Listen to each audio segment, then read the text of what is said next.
Hi beekeepers, today we're winterizing our HiveIQ hives here in the Worker and Hive teaching apiary.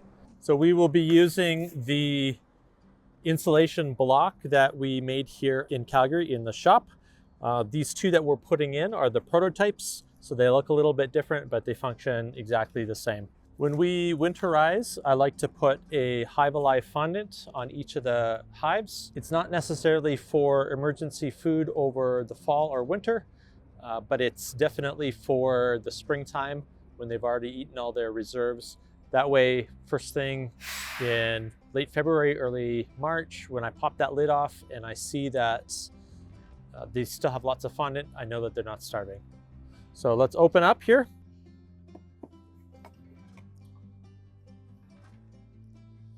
We'll remove the pollen patty that they haven't consumed. Looks like there's mostly bees in the bottom box here.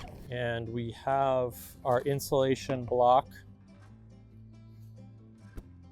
It's about a 4-inch piece of foam, adds close to R20 extra insulation.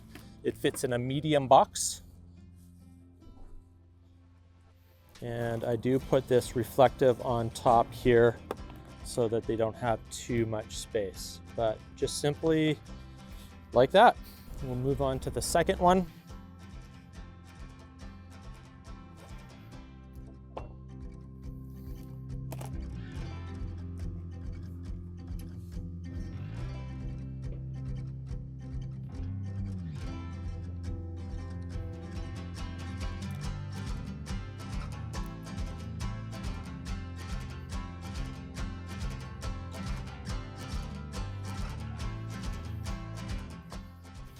I just cut a V shape in there, fold back the plastic, and it's gonna go sit right on top. So this is the block here.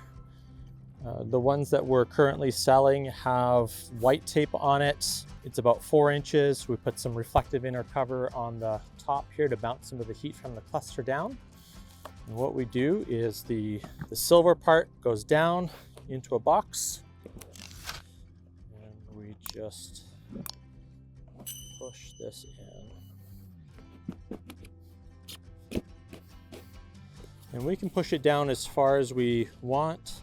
I like to leave a little bit of space for that fondant.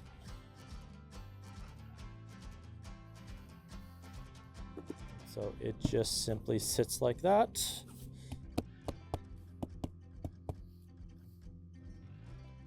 Shake these bees from the lid.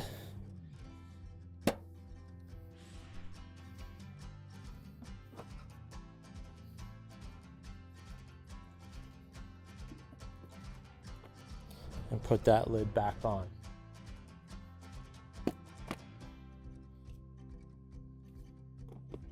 And that's it.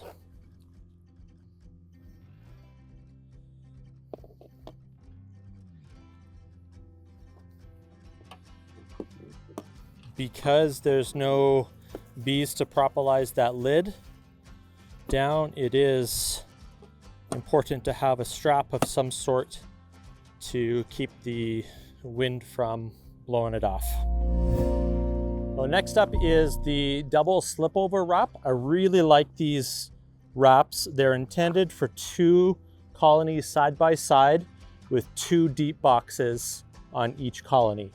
I run migratory lids in 2-way pallets, so it's a perfect fit for these guys here. But if you have individual bottom boards, you just push them together. And if you have telescoping lids, you take the telescoping lid off, leaving the inner cover on. I find that the easiest way to use these is to have a tie-down spot in the middle of the front, and again, another one in the middle of the back. So this wrap comes with the side wrap and the top cover. It also comes with this R20 insulation piece for the top. So it's everything that you need for a really cozy fit. It also comes with a length of this bungee cord, rubber rope, and these hooks. We'll show some photos on our website of how you attach these hooks. You don't actually knot them. They loop back on each other, on itself to stay tight. And then a knot up on this side here. So there's 6 bungees that go on here. And then there's the front with the grommets that line up with the top entrances. I don't run top entrances, but if you did, it would line up with it. It also comes with a screw and a washer. You can use one of these holes to screw into your box, and the other hole will actually be the top entrance. So all you do is line up the back corner,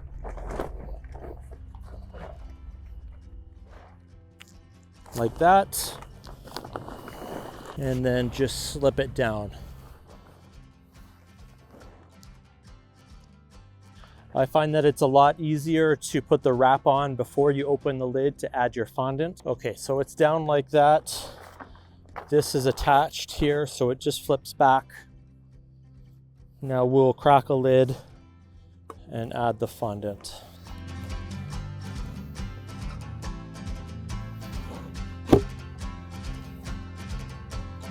Take out the remainder of this pollen patty.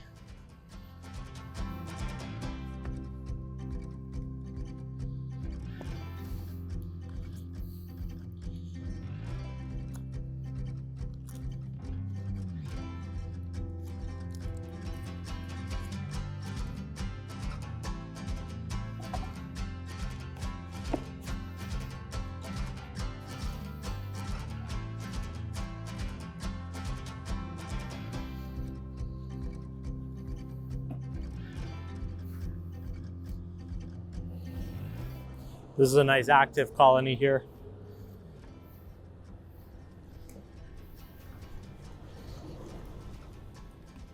They have consumed all of their pollen patty and then added a bunch of burr comb to the top. So I like to see that. I scrape off just enough burr comb to fit that patty, the fondant in.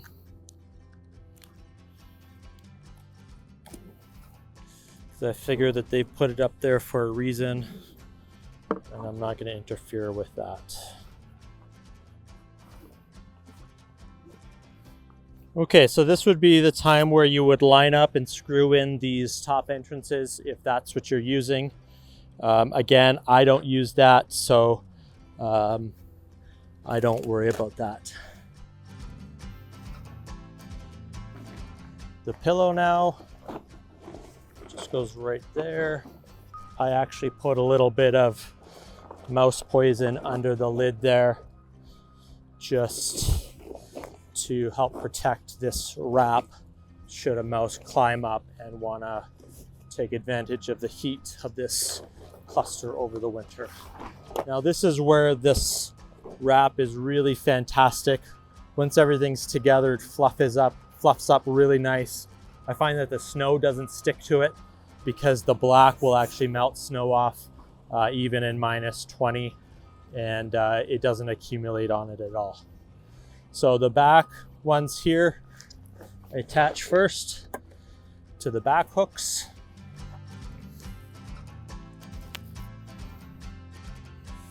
And then everything comes down to this front.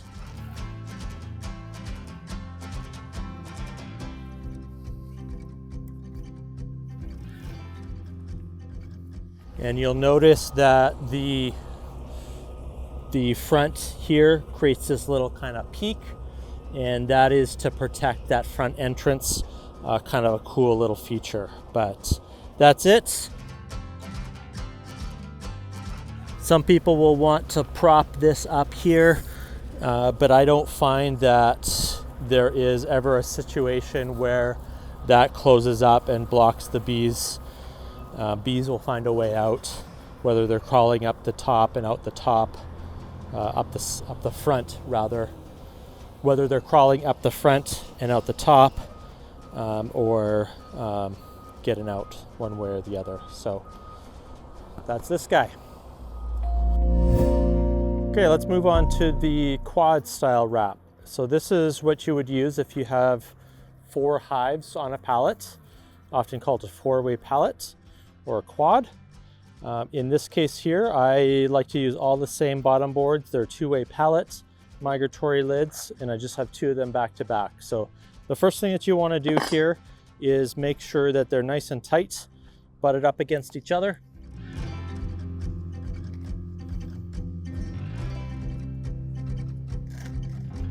And the other thing that you do is make sure the entrance reducers are in.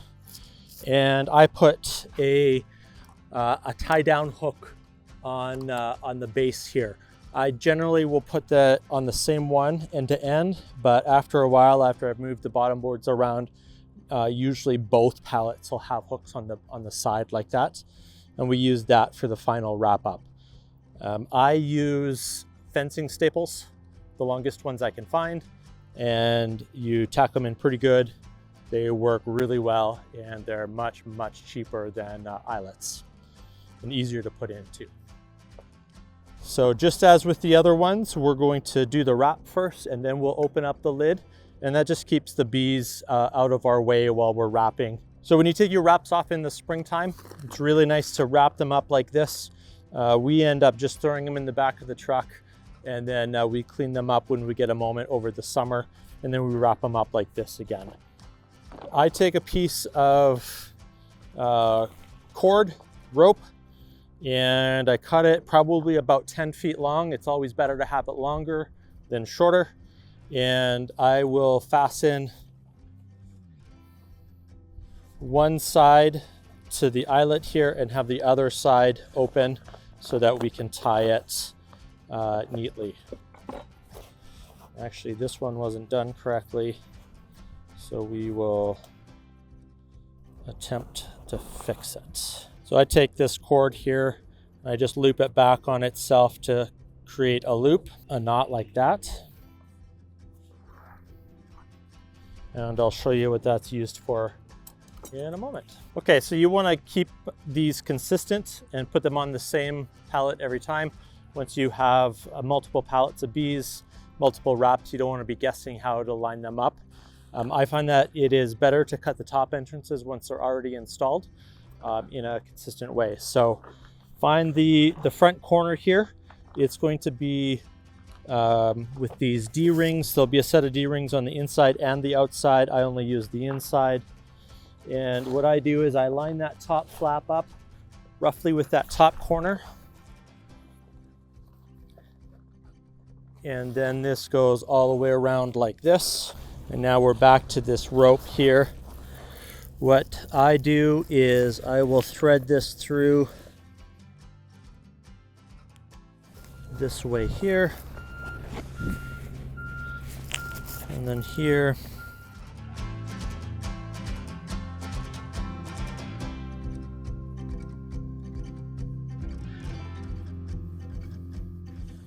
And so you can tie it back down there once everything is lined up. So now you just go around, make sure that it's up off of the pallet. And again, if you're running top entrances, these would line up here.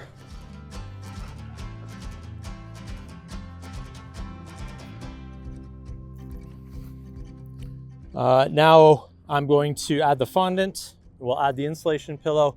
We'll fold it over and we'll put the plywood on top.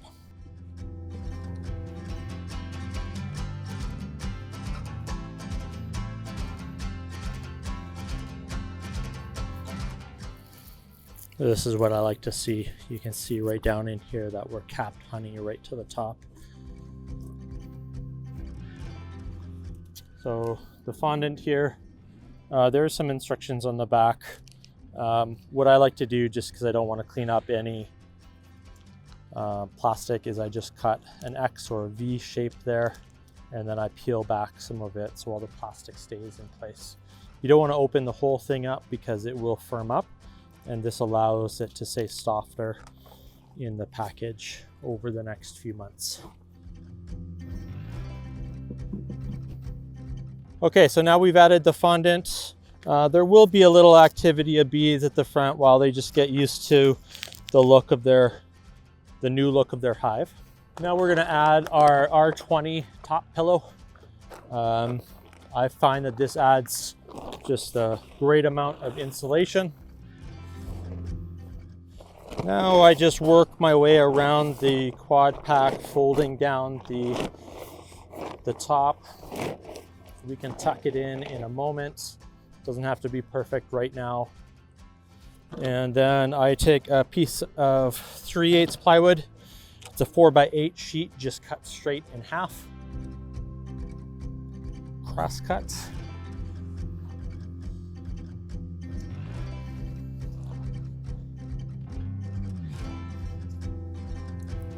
You want to tuck that over.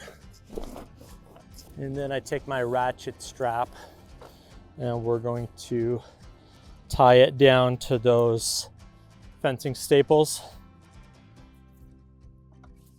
on the bottom.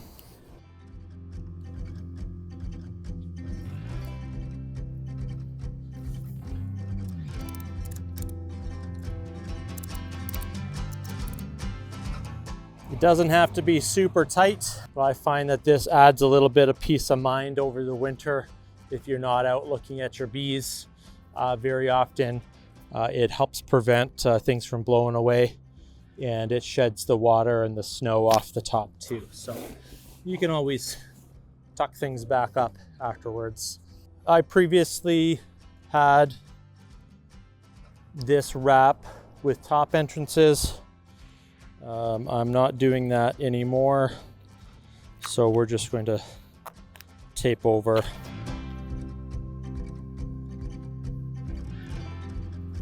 That's it. Again, as with the other wraps, you may want to prop this up a little bit.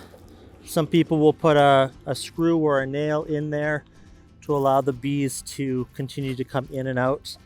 I don't ever feel that it tucks tight enough in for that to be a problem. There always seems to be enough room. So that's a quad wrap. All right, next up is the double bee cozy. These are really cost-effective wraps. You're looking at about less than 30 bucks for a wrap here. This one here was used last year, and often we get people telling us that they don't fit again. The best way to solve that is to have rolled them up the previous spring. And that's going to get the air out.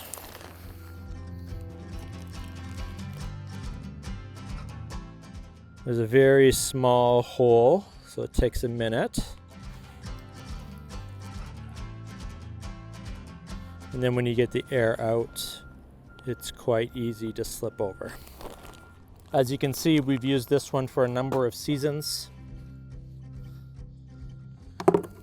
Take the top off. You want to line this flap up here with the front of the hive and where the entrance to the front is. And then just slide it straight over. You want to do this before you put your additional top insulation on. Okay, I would recommend that you put a deep inner cover with some additional insulation on the top here, or you can use a Ceracell feeder rim. It's about 3.5 inches. Set that on without the blue insert and then fill it up with some sort of absorbent materials. And there's still a little bit of room there, so that does work for you. But then you would quite simply line the lid up on top, and then I like to put a strap on the top, and that gives me a little bit of peace of mind over the winter that blizzard hasn't come through and knocked the lid off and exposed your bees. So the key thing here is there's a little channel up the front, and that allows the bees to come up and down from the top entrance to the bottom. This flap here I usually leave up a little bit. Yes, you'll get a bit of snow accumulation up there, but I find that it doesn't totally fill up. It would be a pretty unusual occurrence for that to happen. And even if it does, the bees can draw air through snow, and there's several commercial beekeepers that actually like to see their hives covered completely in snow. Add some really good insulation. So that is how you use a bee cozy.